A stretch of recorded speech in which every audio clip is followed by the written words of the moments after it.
From the sneaky royalty dodge that created Black Vulcan to the wild truth that the Hall of Doom was literally modeled after Darth Vader's helmet, Super Friends hid chaos behind its Saturday morning smiles. And trust me, these aren't even the weirdest parts. Let's dive into the madness. The patriotic name change.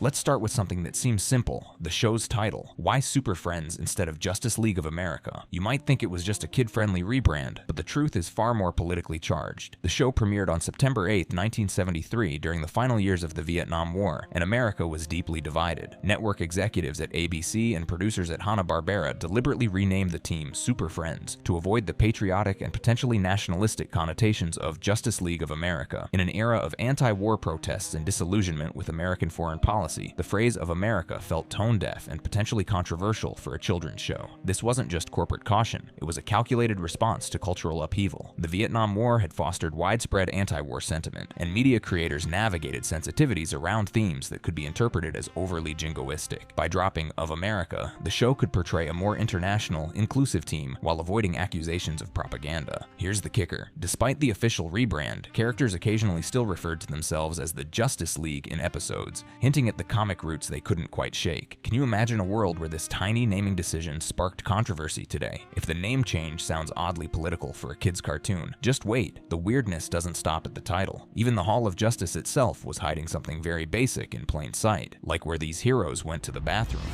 The bathroom that never was. Picture this, the Hall of Justice, that gleaming headquarters modeled after Cincinnati's Union Terminal, complete with high-tech computers, conference rooms, and wait, where's the bathroom? That's right, the Hall of Justice never depicted bathrooms or any similar facilities throughout the entire series. This wasn't an oversight you'd notice as a kid, but once you realize it, you can't unsee it. The heroes never ate, never drank, and certainly never excused themselves for a bathroom break. Some sources claim child. Psychologists actually raise concerns about this omission, fearing it might influence kids to neglect personal habits by making heroes seem invincible and above basic biological needs. While evidence for widespread psychological campaigns is limited, it aligns with broader 1970s critiques of how cartoons could shape children's perceptions of reality. But fans had more creative explanations. Popular fan theories suggested that advanced alien technology, possibly from the Wonder Twins' extraterrestrial origins, eliminated human needs, making bathrooms unnecessary. It's a hilariously elaborate explanation for what was probably just the era's strict broadcast standards, avoiding any mention of bodily functions to maintain that sanitized educational tone. Think about it. In your childhood, did you ever wonder where Superman went when nature called? And if you thought missing bathrooms were strange, the money decisions behind the scenes were even messier. Because when it came to paying creators fairly, the studio pulled a move that would spark one of Super Friends' most controversial characters, the Black Vulcan royalty dodge. Now we enter more controversial territory. Black Vulcan, the electricity-wielding African-American hero, was introduced in 1977's The All-New Super Friends Hour to add diversity to the overwhelmingly white team. Noble intention, right? Well, the backstory is shadier than the Hall of Doom. Black Vulcan was specifically created as a substitute for DC's Black Lightning to avoid paying royalties to the character's creator, Tony Isabella. Isabella had a verbal agreement for a 20% share of earnings from non-comic uses of Black Lightning, who debuted in April 1977. When Hanna-Barbera approached DC about using the character, DC demanded additional fees to cover Isabella's royalties. Hanna-Barbera refused and simply created Black Vulcan instead. Same powers, different name. Isabella discovered this royalty dodge only when the show aired. His response? He channeled his frustration into Black Lightning's Chapter 10, March-April 1978, writing a satirical story featuring a con artist named Barbara Hanna, who hires a fake Black Lightning for criminal schemes, a pointed jab at Hanna-Barbera that comic fans still celebrate today. This incident reflects broader industry issues around creator rights and intellectual property in the 1970s, though Isabella notes DC has since honored agreements with him. But imagine creating a character only to watch a copycat steal the spotlight and your paycheck. Dodging royalties was one thing, but borrowing designs from other pop culture giants was another. And speaking of borrowing, the show didn't just take inspiration from DC Comics, it also took a very familiar helmet from a galaxy far, far away. Darth Vader's evil twin. Remember the Legion of Doom's sinister headquarters? That swamp-dwelling, eye-windowed fortress of villainy? It was deliberately designed to look like Darth Vader's helmet. When the Legion of Doom debuted in 1978's Challenge of the Super Friends, Star Wars had already become a cultural phenomenon. Hanna-Barbera capitalized on this hype by modeling the Hall of Doom after Vader's iconic helmet, with its dome-like structure, angular vents, and menacing silhouette. The resemblance is unmistakable once you see side-by-side comparisons. It's essentially Vader's helmet, enlarged to building size, complete with that ominous eye-like Vader-like appearance. This wasn't subtle homage, it was calculated marketing to attract young viewers riding the Star Wars wave. The Hall could even fly, adding to its intimidation factor. Fan discussions often share comparison images, and the connection has become one of those once you see it, you can't unsee it moments in animation history. Can you picture Lex Luthor chilling in Vader's helmet? Because that's basically what happened every Saturday morning. While the Hall of Doom looked like it was ripped right off Darth Vader's head, there was one area where Super Friends stayed surprisingly consistent. Beneath all the redesigns and format changes, two voices stayed locked in for the entire ride. The voice actors who never changed.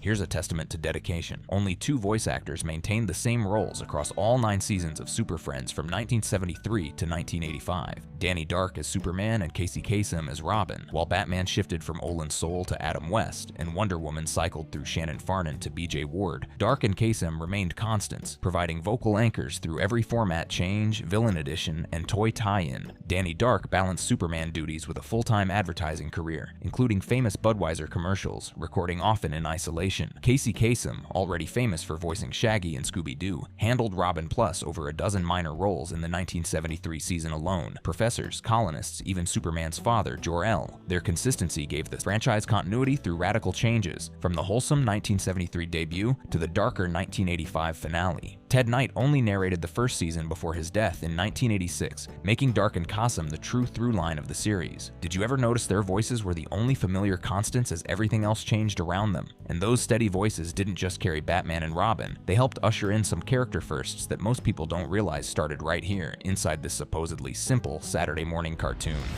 The Animated Debut Club.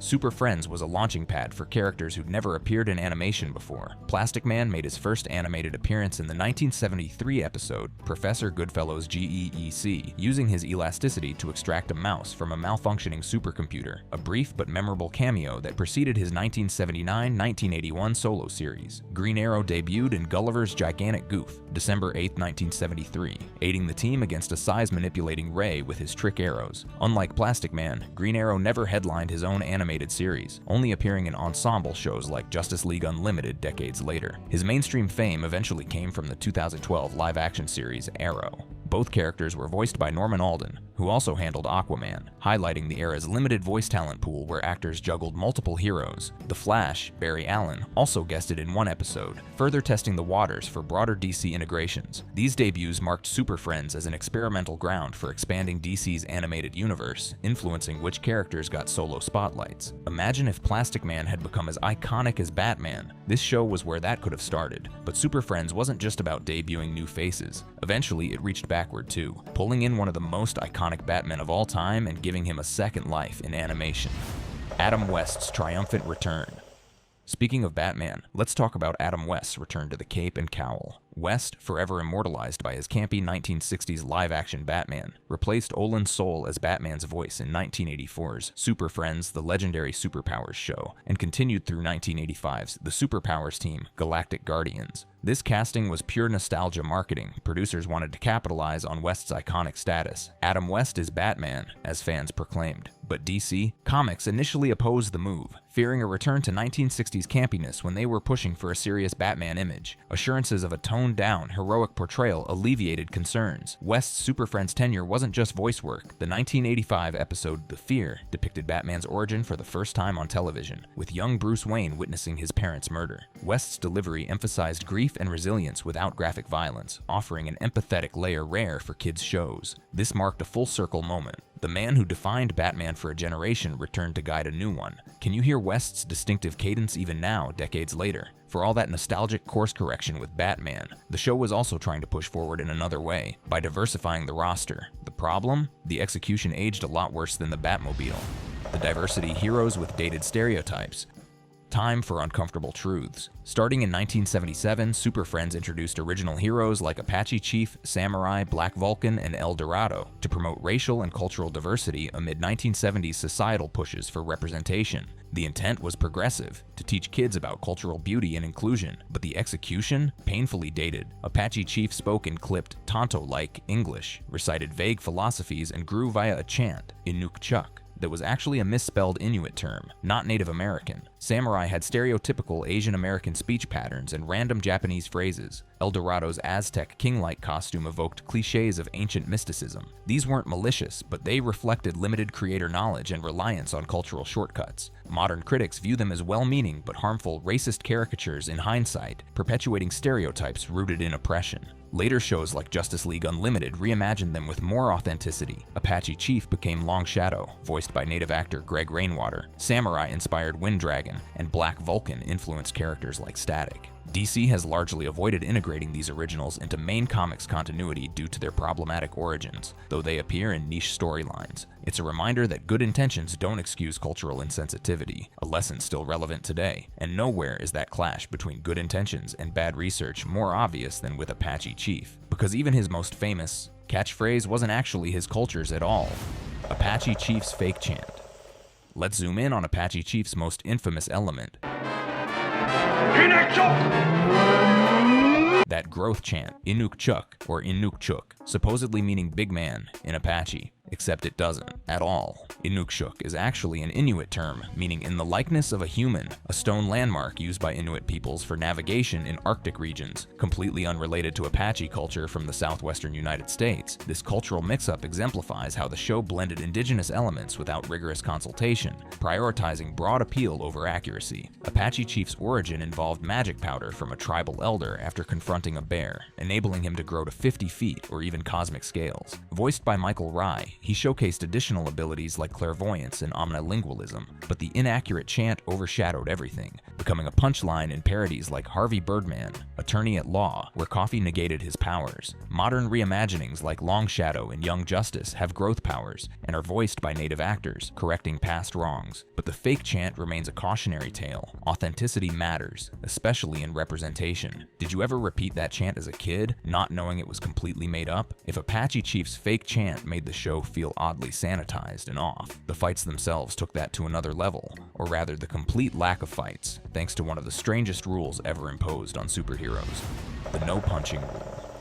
Here's where Super Friends got truly bizarre. The heroes couldn't punch villains, seriously. No punches, no kicks, no direct physical combat, only gadgets, dialogue, and indirect powers. This no-punching rule stemmed from strict broadcast standards enforced by advocacy groups like Action for Children's Television, ASCT, who lobbied the FCC and networks in the late 1960s and early 1970s to reduce violence in cartoons. By 1973, ABC's guidelines mandated no graphic violence, strong language, or death depictions, leading Hanna-Barbera to prohibit punching entirely. The results? Batman relied solely on gadgets and vehicles, sidelining his martial arts skills. Aquaman's telepathy with sea life became his primary tool, fostering jokes about his limited utility. Villains were often convinced to stand down through debates, and conflicts ended via stern disapproval rather than fights. Heroes literally talked the monster to death. Violence was only shown against robots or plants, never animals, and death remained off-screen, e.g. Bruce Wayne's parents in The Fear. Later seasons relaxed this as standards eased in the 1980s, but the early years were aggressively pacifist. Can you imagine Batman defeating the Joker by suggesting he reflect on his life choices? So you've got superheroes who can't punch and villains who get talked into submission. But the irony is, one of the most powerful things about the show wasn't a punch or a power. It was a building pulled straight from real life. The real Hall of Justice.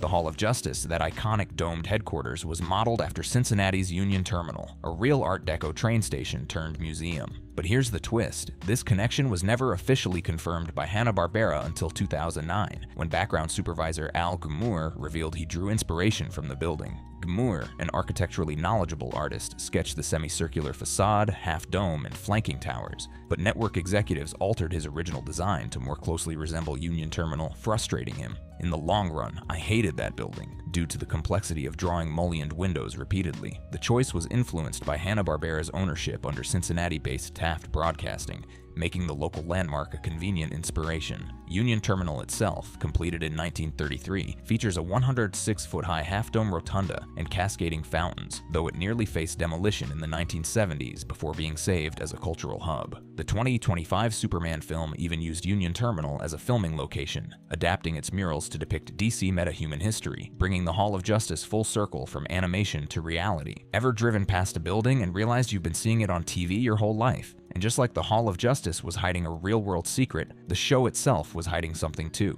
entire episodes that fans in the US didn't even know existed for years. The lost episodes that weren't lost.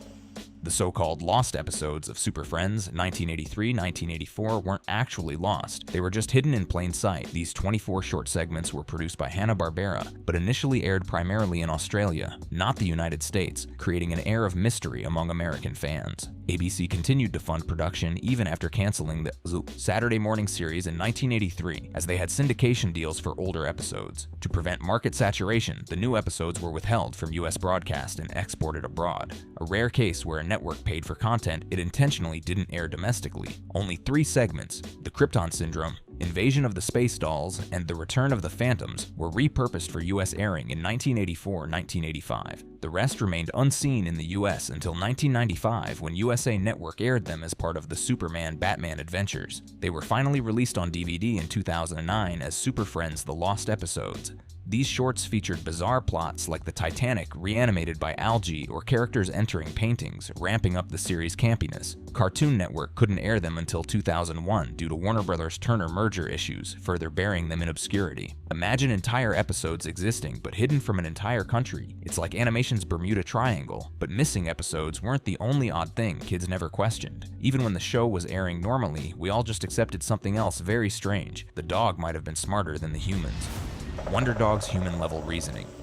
Let's talk about Wonderdog, Marvin White's cape-wearing bloodhound sidekick from the 1973 season. He couldn't speak, communicating only through barks and gestures, yet displayed reasoning that often outsmarted the teenage duo. DC sources describe this as average human-level intellect, making him more than a pet, essentially a nonverbal genius in a dog's body. Wonderdog frequently figured out clues or escapes that eluded Wendy and Marvin, such as sniffing out chemical traces or decoding villains' plans. His cape and superhero attire, chosen by Marvin, emphasized his role as a mascot sidekick. Frank Welker provided his sounds, creating a seamless comedic interplay with his voice work as Marvin. Behind the scenes, Wonderdog's inclusion stemmed from network executive Fred Silverman's belief that adding a dog would boost child appeal, similar to Scooby-Doo's success. But the trio was phased out after 1 season, replaced in 1977 by the alien Wonder Twins and their monkey Gleek, who offered more fantastical elements. The darkest twist? In a 2008-2009 Teen Titans comic storyline, a dog adopted by the twins and named Wonderdog was revealed as a demonic hellhound that mauled Marvin to death and paralyzed Wendy, graphic subversion that shocked fans. Talk about a villain origin story nobody asked for, and once you realize Wonderdog was basically a silent genius, it makes the behind-the-scenes chaos even funnier, especially when the wrong voices started coming out of the wrong mouths. The voice mix-ups. Voice mix-ups were relatively common in Super Friends due to a small core cast voicing multiple characters. Norman Alden handled Aquaman, Green Arrow, Plastic Man, and various minor parts. Casey Kasem voiced Robin plus professors, colonists, and even Jor-El. Frank Welker multitasked as Marvin, Wonderdog, and countless extras. These overlaps occasionally resulted in audible errors. In The Waterman, Aquaman's dialogue plays over Batman. In The Mysterious Moles, Wonder Woman's line is spoken in Aquaman's voice. In The Planet Splitter, Ma Kent briefly sounds like Pa Kent mid-sentence. These errors likely stemmed from editing oversights in the sound mixing process, exacerbated by the era's limited technology and tight schedules. Fans have cataloged these as part of the show's endearing flaws, though official production notes don't explicitly acknowledge them. Imagine recording a cartoon and accidentally giving Batman Aquaman's voice. That's 1970s animation efficiency in action. Of course, it wasn't just the audio that glitched. If the wrong voice on Batman wasn't enough, sometimes his logo, or even Superman's, decided to rebel against continuity too. Insignia errors galore. If voice mix-ups weren't enough, the 1973 Super Friends was notorious for visual errors, particularly with character insignias. Batman's bat symbol, a black bat on a yellow oval, frequently appeared inverted, yellow bat on black, missing entirely or distorted. Superman's iconic S shield was often reversed, as if mirrored or oriented incorrectly. In The Power Pirate, Episode 1, Batman's symbol is inverted in a Batmobile scene, and Superman's S reverses and even blinks. In The Baffles Puzzle, Episode 2, Batman's symbol vanishes completely for an entire sequence. In The Shaman U, Superman's S appears reversed or sideways in flight. These errors stemmed from cell flipping, a cost-saving technique where animators reversed transparent animation cells to reuse poses for movements in opposite directions, inadvertently mirroring symbols. This practice originated in earlier Filmation shows and carried over to Hanna-Barbera. With limited animation, often 6 to 8 frames per second versus Disney's 24 and overseas production, errors were inevitable. Fans today celebrate them as charming relics, with some theorizing Batman's ink Spot logo added unintentional humor. Ever notice Superman's S backward and just shrug it off as a kid? Your brain was compensating for animation chaos, and when the art team wasn't accidentally flipping emblems, the letterers were busy making their own mark on history with spelling that would have failed a primary school test. Spelling goofs on screen. Beyond audio and visual errors, Super Friends featured on-screen text mistakes that highlight rushed production. In The Power Pirate, Episode 1, Scotland Yard appears misspelled on a sign during scenes involving Sir Cedric. In Dr. Pelagian's War, Episode 5, Ferris wheel is spelled Ferris well in an amusement park sequence. Other reported errors include off with one F and office misspelled, though exact episodes vary by source. Hand-drawn cells and limited budgets led to oversights as animators prioritized movement over text accuracy. These goofs weren't unique to Super Friends. 1970s Saturday morning cartoons universally struggled with quality control, but they add to the show's campy charm. Today, fans compile these errors in YouTube videos, celebrating them as nostalgic quirks. Imagine being the kid who noticed Scotland Yard was spelled wrong and wondering if you'd mislearned the word. Nope, just classic 1970s animation, which is what makes the next part kind of hilarious, because in between all those spelling mistakes and production errors, Super Friends still tried to teach kids how to be safer, smarter, and more responsible. Educational interludes amid adventures. Here's something that might surprise you. The educational segments teaching first aid, magic tricks, and riddles weren't in the 1973 season at all. These 30-second interludes first appeared in 1977's The All-New Super Friends Hour, not the original series. In the 1977 seasons, these spots appeared between main segments, featuring superheroes delivering practical lessons. Safety tips covered electrical dangers or hitchhiking. Health tips addressed first aid or nutrition. Crafts involved simple DIY projects. Magic tricks demonstrated easy illusions, and decoders offered puzzles. For example, Superman taught that smoking doesn't make kids look grown up. Wonder Woman showed how to make a yo-yo, and Batman warned about drinking and driving. A health spot often capped each episode, aligning with FCC guidelines for children's programming. The 1973 season embedded moral lessons directly into plots, environmental conservation, teamwork, without standalone segments. By 1977, stricter mandates required explicit educational content, transforming the show's structure. Did you remember Wonder Woman teaching you to make crafts, or did you conflate seasons? Memory is funny like that, but the education didn't stop at quick tips. Entire storylines were basically environmental PSAs wrapped in superhero capes, long before eco-friendly became a buzzword. Environmental themes everywhere.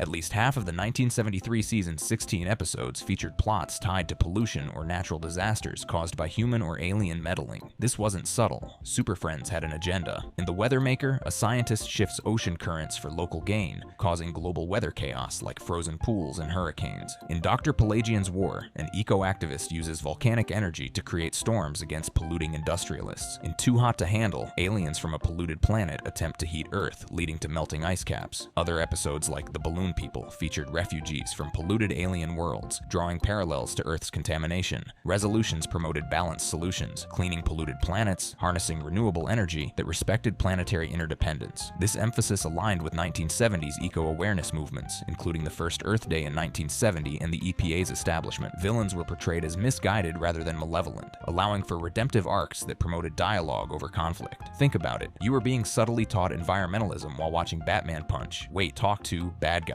And when the show wasn't lecturing us about pollution directly, it was doing it with the most bizarre metaphors imaginable, like a villain whose whole identity revolved around an overpowered plastic. FRERP plastic villain.